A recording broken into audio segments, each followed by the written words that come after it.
नमस्कार दोस्तों, अनमोल साहित्य की दुनिया में आपका दिल से स्वागत है। आज हम बात करने जा रहे हैं बहुत ही फेमस किताब, बहुत ही फेमस मूवी जो बहुत ज़्यादा चर्चा में रही है, बहुत ही ज़्यादा सबके दिलों में बसने वाले शिक्षक की, बहुत ही प्रतिष्ठित नौकरी की, आईपीएस की। तो आप समझ ही गए होंगे हम किसकी बात करने जा रहे हैं। आज हम आप लोगों के बीच में समरी लेकर के आए 12th फेल की। 12th फेल किताब भी हो सकता बहुत लोगों ने पढ़ी हो, अगर नहीं पढ़ी होगी तो मूवी ज़्यादातर लोगों ने देख ही ली होगी क्योंकि वो बहुत ज़्यादा फेमस हो गई है। 12th फेल किताब एक ऐसी किताब है जो आईपीएस, आईएएस, यूपीएससी की जर्नी के ऊपर लिखी गई है। उस जर्नी के बीच में तमाम दिक्कतें आती हैं, तमाम कठिनाइयाँ होती हैं और बहुत बड़ा संघर्ष होता है। उस संघर्ष के बीच में जो अपने आप को जिंदा रखता है और आगे बढ़ने की ललक रखता है, वह सफलता को बहुत ही करीब से भी देखता है और अंत में सफल भी होता है। 12th फेल किताब संघर्ष के ऊपर लिखी गई है। यह संघर्ष मनोज का संघर्ष है। मनोज शर्मा जो अभी आईपीएस ऑफिसर हैं।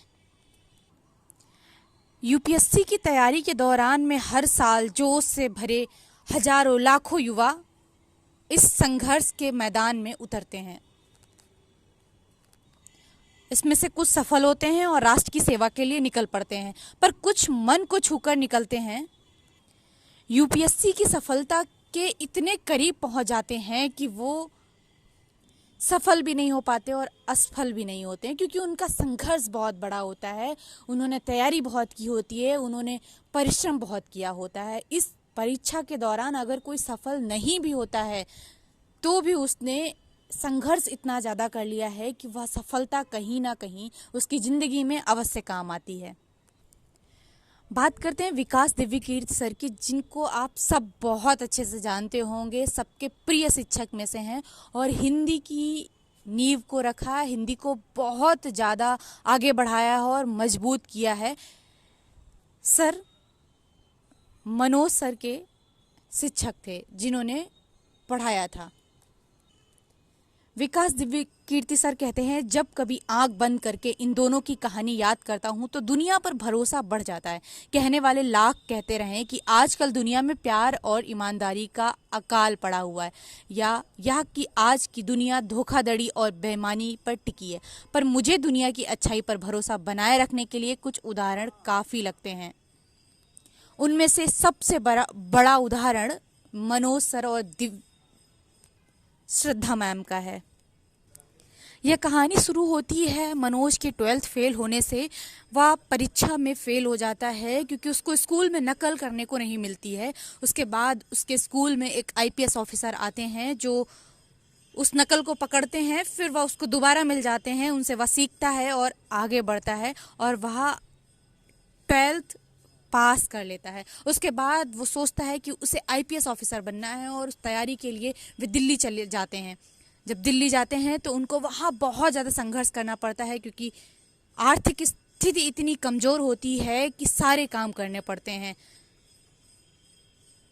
कुत्ता भी पालना पड़ता है, मतलब जो कुत्ता होता है उसको भी घुमाना टहलाना पड़ता है, चक्की में आटा पीसना होता है, लाइब्रेरी में रहना होता है, लाइब्रेरी की किताबों को साफ करना, रखना और वहाँ का कबाड़ रद्दी को बेचना और इकट्ठा करना, ये भी काम करना पड़ता है। इन सब के बीच में मनोज की मुलाकात श्रद्धा से होती है जो उत्तराखंड की रहने वाली हैं और उनसे उनकी दोस्ती होती है।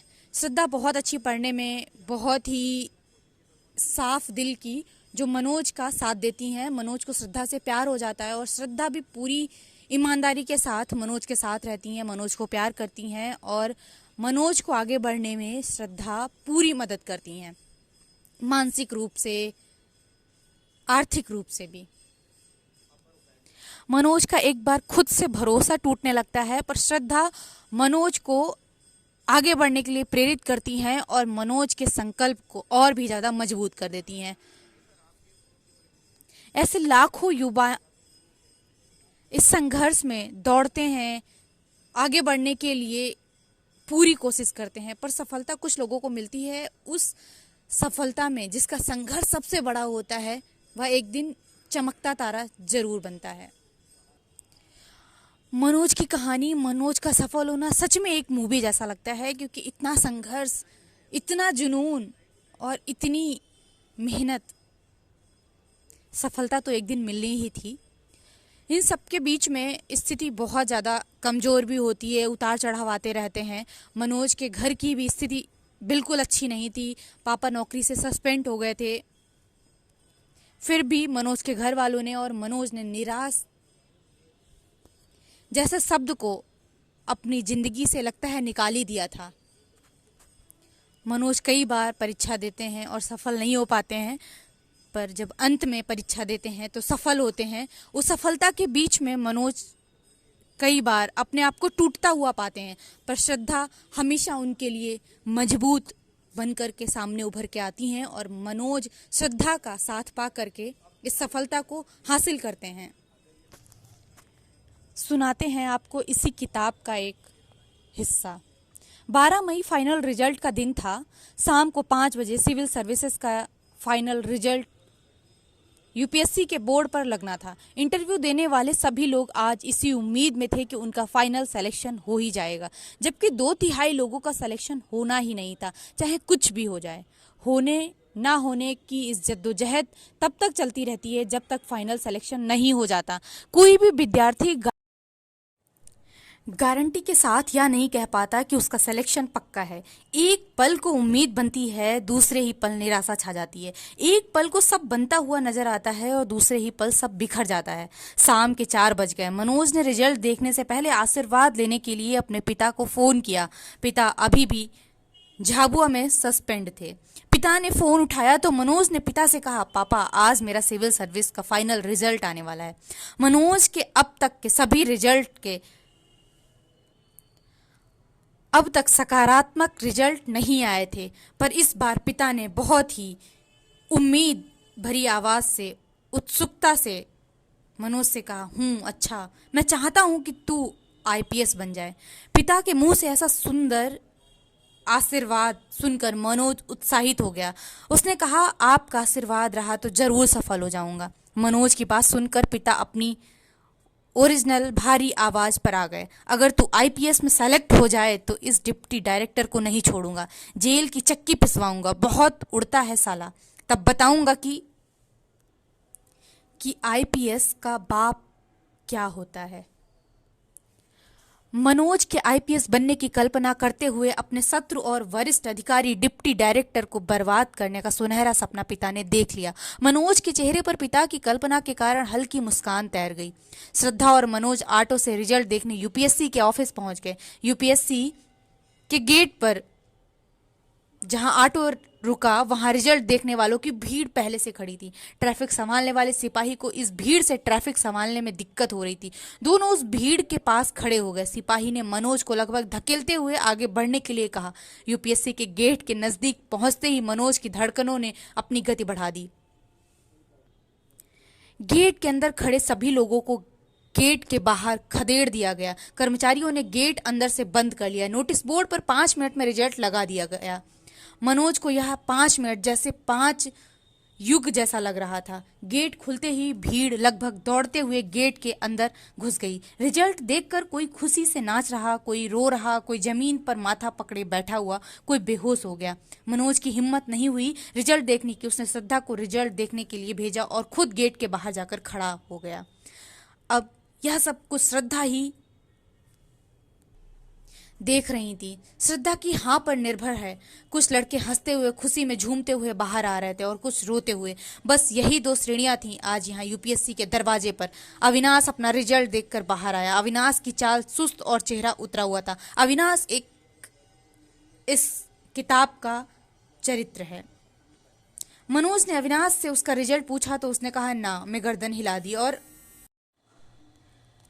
आंखों में आंसू भरे गेट के बाहर निकल गया। अविनाश की हालत देखकर मनोज घबरा गया। अविनाश जैसे योग्य लड़के की असफलता को देखकर उसका अपने ऊपर से भरोसा डगमगाने लगा। कुछ प्रतियोगी आज के रिजल्ट पर कमेंट करते हुए जा रहे थे, इस बार हिंदी मीडियम का रिजल्ट बहुत खराब रहा।